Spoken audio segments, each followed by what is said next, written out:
বাংলাদেশ জাতীয়তাবাদী দল শহীদ জিয়ার আর বিএনপি নেই, বেগম খালেদা জিয়ার আর বিএনপি নেই। এখন বিএনপি হয়ে গেছে চাঁদাবাজ টেন্ডারবাজ সন্ত্রাসদের আঁতরঘর। জুলাই বিপ্লব পরবর্তী আমরা আশা করেছিলাম যারা মজলুম ছিল, যারা দীর্ঘ ফ্যাসিবাদ বিরোধী আন্দোলনে আমাদের সহযোদ্ধা ছিল, তারা জুলাই বিপ্লব পরবর্তী শহীদদের আকাঙ্ক্ষাকে ধারণ করে নতুন বাংলাদেশ বিনির্মাণ করার জন্য কাজ করবে।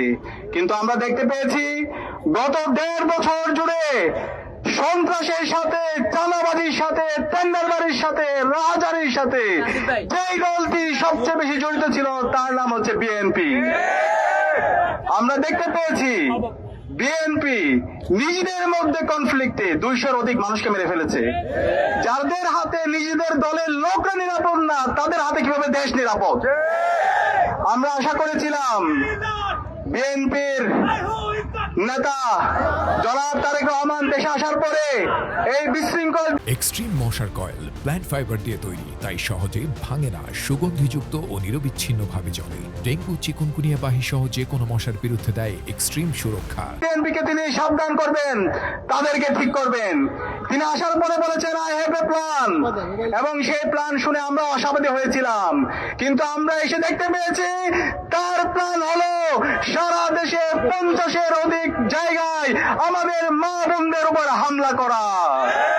আরে ধিক্কার জানাই, নারীদের উপর হামলা করস, তোদের কি মা বোন নাই? লজ্জা।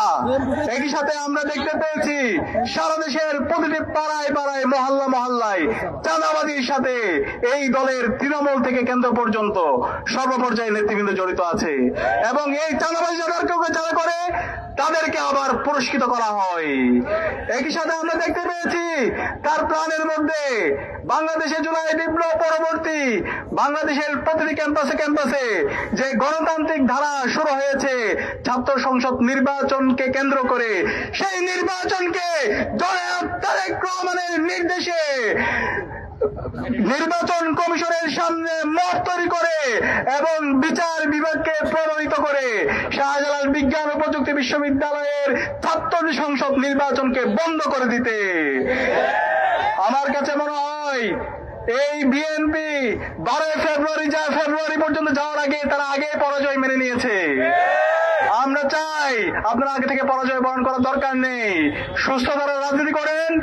শহীদ জিয়ার যে বিএনপি, বেগম খালেদা জিয়ার যে বিএনপি, সেই বিএনপির আদর্শ বাংলাদেশপন্থী রাজনীতি করেন, তাহলে আপনাদের যে হারানো অতীত আছে সেটা ফিরে আসবে।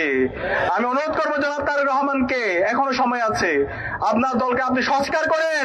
জুলাই বিপ্লবের যে আকাঙ্ক্ষা, শহীদদের যে আকাঙ্ক্ষা, সেটাকে ধারণ করেন। সন্ত্রাসী যে আছে, নারী হেনস্থাকারী যারা আছে, তাদেরকে আইডেন্টিফাই করে তাদেরকে বিচারের আওতায় নিয়ে আসেন।